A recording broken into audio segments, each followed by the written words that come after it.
Do you guys remember GameSpy.com? It was a gaming news site with reviews and previews and so on. It had a lot of gaming humor with webcomics and comedy articles. This one in particular is where I want to begin today. In 2002, they posted a joke interview article titled "Speaking with an Online RPG Visionary," where this fictional game designer explains his new idea for game monetization. He explains his online RPG would forego the traditional paid subscription model and instead simply allow players to directly buy better equipment and extra skill points with real money. Now, the joke 20 years ago was that this was a ridiculous, crazy idea, and of course no one would ever play a game that did this. Oh, how far we've come. I've had a few questions about microtransactions. When did they start? Who did them first? How did they come about? To start, we need to define and separate a few different terms: microtransactions, DLC, lootboxes, pay-to-win, battle passes. These concepts tend to get jumbled together and some of them get used interchangeably. They all mean slightly different things, but it's kind of hard to talk about one without talking about the others. So let's start with downloadable content, or DLC. This is additional content created for an already released video game by the developers. It's given to players either for free or for an additional fee. This content includes things like new levels, weapons, enemies, cosmetic items, and so on. But I want to wind the clock back a bit. Before we had the downloadable part of downloadable content, we had something similar. Older gamers may recall that in the time before fast, reliable internet, we had expansion packs. They worked a lot like the DLC of today, but they came on physical storage and you probably bought them in a store. They usually required that you already had the base game installed and would have new missions, weapons, enemies, etc. They could be limited to a few extras, or they could be basically a small sequel to the base game. Now, expansion packs technically predate video games. Even in the 70s, it was fairly common for board games to get some sort of expansion with new rules and mechanics. Like, how many different expansions are there for Settlers of Catan at this point? Tabletop RPGs also had all manner of additional content. Modules, splat books, things with new races, new classes, new items that players could bring into their existing games. But let's keep the focus on video games. The first widely recognized expansion pack for a video game is Dungeon Quest: Upper Reaches of Apshai, released in 1981. This was an expansion of the game Temple of Apshai, which was released 2 years earlier in 1979. It came with new dungeons, environments, and enemies. This was a box product sold at retail and required the original game to play. Expansion packs became more popular into the 80s and 90s. It was a way for gamers to get some more life out of a pricey game they'd already finished, and for developers to make a little money off an old game that wasn't really selling that many copies anymore. Most expansions didn't make a huge impact, but there's a few that had some real influence. For example, Brood Wars, released in 1999, was an expansion for the first StarCraft. It had new missions that continued the first game's story, but the real impact was new units and subtle tweaks that rebalanced the gameplay between the three factions. StarCraft was extremely popular in Korea and was the first game to have a real esports scene. Some people say that without the balancing provided by Brood Wars, the game might not have had the necessary lasting appeal for tournament play, and esports as we know them could have taken much longer to develop.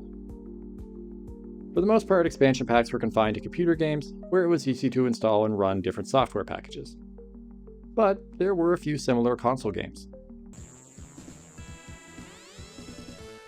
Sonic & Knuckles was a game on the Sega Genesis, but it was also a sort of expansion pack for Sonic 2 and 3. The cartridge was designed so that other games could be fit into it. When you ran Sonic 2 or 3 within the Sonic & Knuckles cartridge, it allowed the player to play through the game using the new character, Knuckles.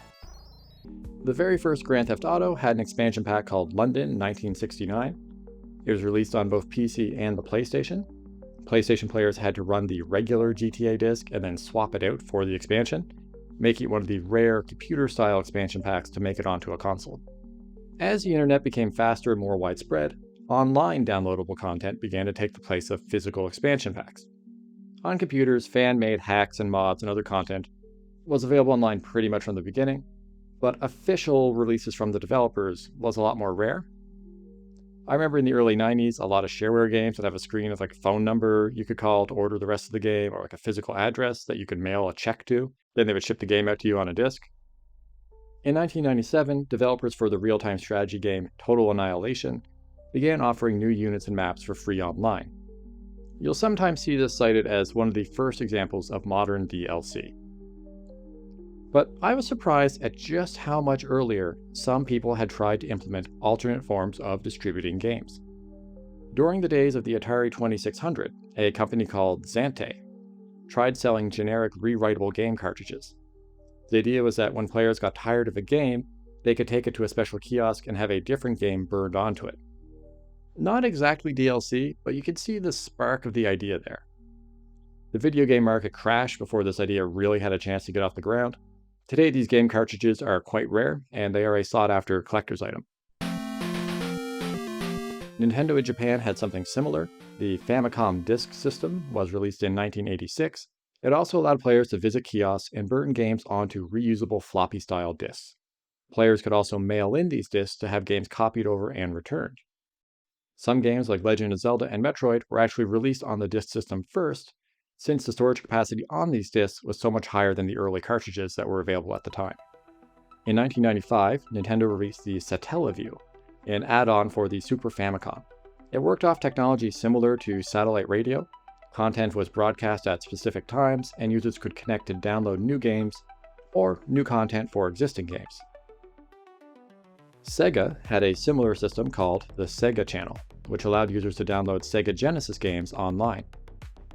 It looks like the Sega Dreamcast in 1998 was the first console to support online connectivity, including DLC, without any expensive extra hardware. The PlayStation 2 and the Xbox helped standardize this.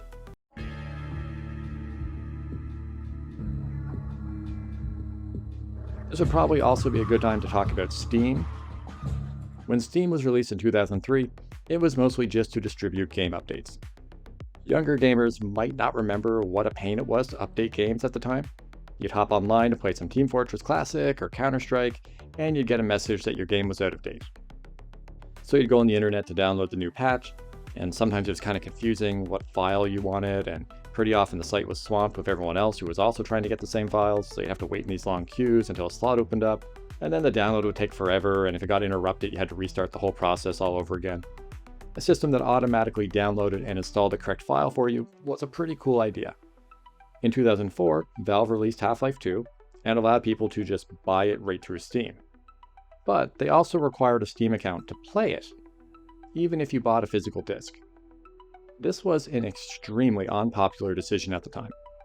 But complaints lessened as Steam became more useful, brought on more developers, and eventually became the standard place to buy PC games online. So at this point, all the pieces are in place. By the early 2000s, the hardware and software for downloading games and game add-ons was pretty much everywhere. So let's talk about a specific type of downloadable content, the microtransaction. Expansion packs and early DLC weren't exactly expensive, but they weren't really that cheap either. A big expansion pack with all sorts of new contents could sometimes get pretty close to being the price of just a regular small game. But what if there is a cheaper option to buy smaller items individually? It looks like the term microtransaction starts popping up in the early 2000s, referring to cheaper DLC items offered on Xbox. But the concept has been around for a while. When microtransactions for content and cosmetics began, really sort of depends on your definition. There's been cheaper content offered here and there for a while, but there's a specific example I want to talk about.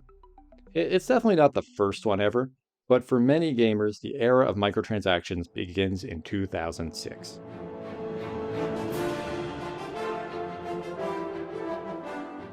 This was the year that the fourth Elder Scrolls game, Oblivion, allowed players to purchase horse armor. For $2.50, players could equip their horse with shiny armor. Now, today that probably doesn't seem very special, but I cannot stress enough just how stupid everyone seemed to think this was at the time. It was mocked on message boards, people wrote articles about what a bad idea it was. It was just nearly a useless item mechanically. It was a cosmetic upgrade in a single-player game where nobody else could see the cool thing that you just bought. At a time when most DLC was new levels or game modes, horse armor just seemed so dumb. $2.50 is not a lot of money, but really it just felt like who would want to spend any money on this? Well, apparently quite a few people because it actually sold quite well. But almost 20 years later, and people still point to this as a flashpoint that started the system that we have today. And we are calling it iPhone. In 2007, 1 year after Horse Armor, the first iPhone was released. Game developers working in the rapidly growing mobile game market quickly discovered a problem. While there was a demand for fun, innovative games on smartphones, it seemed that very few gamers were actually willing to pay for them. Even charging a measly 99 cents would keep a huge part of the market from trying your game. So, most developers switched to offering the games for free and making money either on ads or in-app purchases. In 2009, popular Valve game Team Fortress 2 began selling different hats. The game became free to play a few years later, remaining profitable purely on incoming hat money. In the early 2010s, we started seeing complaints about Day 1 DLC. Players were paying for a new game, turning it on for the first time, and immediately being given the option to purchase additional content for more money. In some cases, the downloadable content didn't even need to be downloaded. It was already on the game disc, but required a payment to unlock it. This led to many players feeling like parts of the finished game had been cut out just so that they could be sold separately for extra money.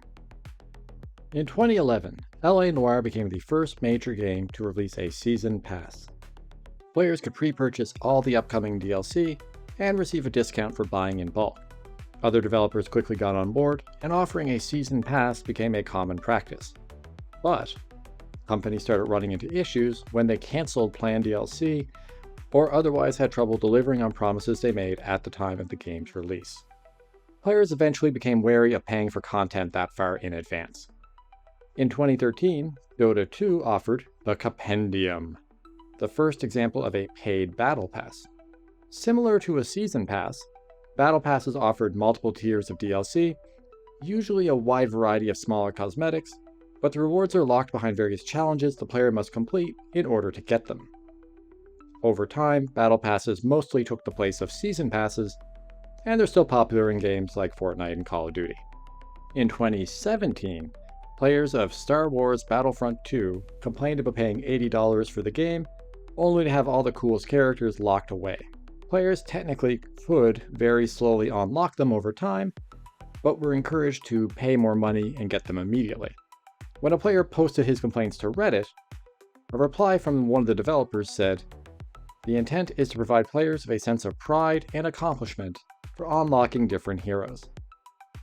This reply was so unpopular that it became the most downvoted comment in Reddit history. It's even in the Guinness Book of World Records. Not long after, Fortnite was released, completely free to play, but with the option to buy cosmetic add-ons, such as different skins and dances characters could perform. It went on to become one of the most successful games ever made. At this point, some sort of cosmetic DLC is pretty much a given for almost any online game. So why was the Star Wars game so hated, while Fortnite was so successful? The first reason is that people obviously are more forgiving when a free game tries to get a little more money than when a full-price game does it. But the other reason is the nature of the purchases. Cosmetics and dances in Fortnite are fun, but they don't really do anything differently in-game. Indiana Jones plays exactly the same as Spider-Man or Lady Gaga. They're purely cosmetic. In Star Wars Battlefront, different characters have different abilities, and it sure seemed like the best characters were also the most expensive. Pay-to-Win describes purchases that give a real in-game boost to the player. It could be extra in-game money, something that helps you level up faster, or a more powerful weapon or character. For many gamers, this is just unacceptable, especially in what's otherwise a game of skill. It's pretty annoying to feel like you should have won a match, but then lost only because the other player had paid out more money. But despite how unpopular it is as a general concept, it is also very successful. So where did this idea start? we're going to need to jump back a few decades and look at a few different arcade games. Now, technically speaking, almost any arcade game has pay-to-win microtransactions. You put a quarter in, you get more lives, and if you keep dropping more quarters into an arcade machine, you will eventually beat the game. But let's examine a few specific arcade games. When looking into this, I found a lot of sources pointing to the 1990 arcade game Double Dragon 3: The Rosetta Stone. This was a standard beat-em-up like others in the series, except you'll occasionally come across in-game shops. These shops allow players to buy health, attack upgrades, weapons, and so on by inserting actual real-life quarters into the machine. But there's actually at least one earlier example. Lost Tomb in 1982 had an Indiana Jones-style explorer searching for treasures in an ancient pyramid. The player had a limited number of whips that could fend off enemies and destroy walls. Occasionally, between levels, the player would get a message advertising a word from our sponsor, and they would get the opportunity to buy more whips with real money. I believe this is the first real pay-to-win microtransaction. This concept mostly stayed pretty quiet for the next few decades.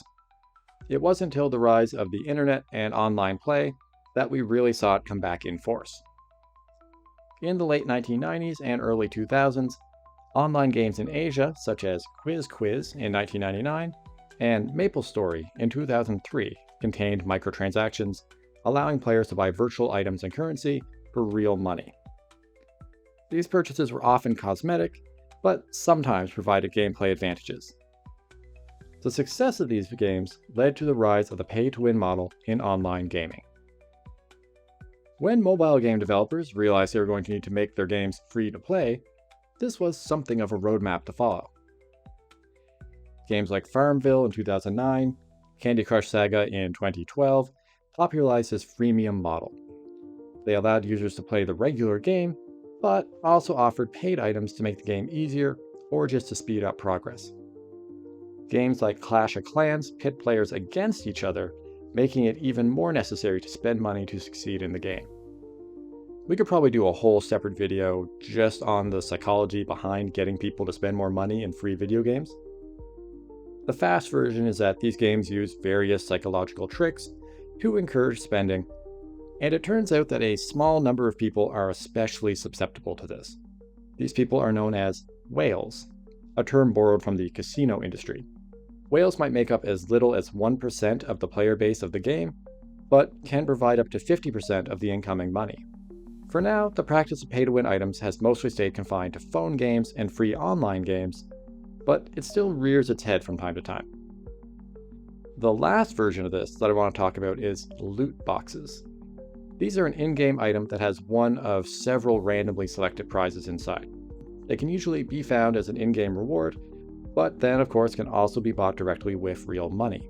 They often appear in place of a system for buying items directly, forcing players who want a specific prize to potentially get many loot boxes, each with a very small chance of finding it inside.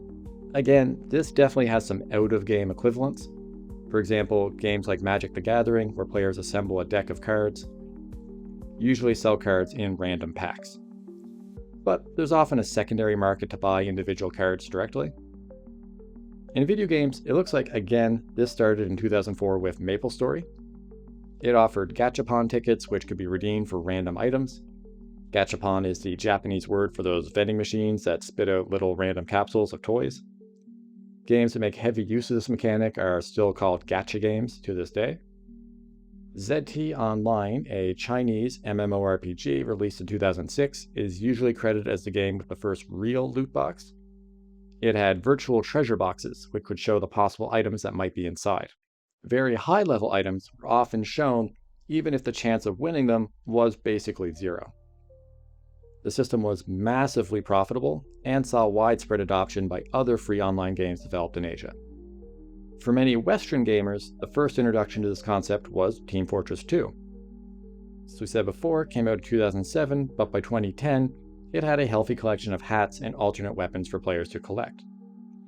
Players were randomly awarded crates during play containing a mystery item, but the crates required keys to open. and it turned out you always just seem to have more crates than keys, but of course, more keys could be purchased for real money. Over the next few years, loot boxes became pretty common in online games. Both mobile games and big budget titles start using this general practice as a way to give out reward items. But it seems like the random nature of loot boxes may have finally pushed things a little bit too far. Most countries have pretty extensive laws regulating the operation of casinos and other forms of gambling. And once players started spending real money for a chance to win a prize that kind of has a real value, the system starts looking a lot more like just a regular slot machine, which is an extra serious problem when a lot of children are playing these games. It's kind of all over the place now, but different countries have begun banning, regulating, or investigating the practice of loot boxes.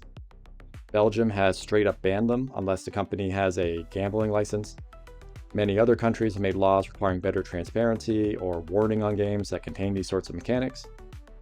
There's been a few legal battles and lawsuits against game companies, but a lot of those are still up in the air. The overall effect is that many companies have stepped back from loot boxes to avoid these issues. Other forms of microtransactions haven't really been affected that much, but there's an increased scrutiny on them, and I don't know, it might change. And I think that about covers it.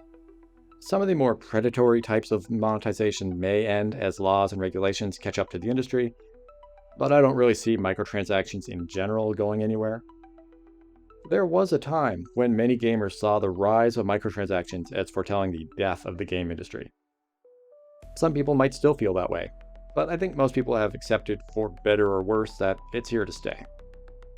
Personally speaking, I've generally been on the side that most DLC is kind of a waste of money, and I just won't play a game if it has pay-to-win mechanics. But I've grabbed a battle pass or two in my time, and I couldn't help paying a little extra cash to get a Donatello skin when they added the Ninja Turtles to Fortnite. But what do you guys think? Is DLC a fun way to get a little more content for a game, or just another way to squeeze a little more money out of your wallet? Are there any other topics you'd like to see me cover? Let me know in the comments, and thanks for watching.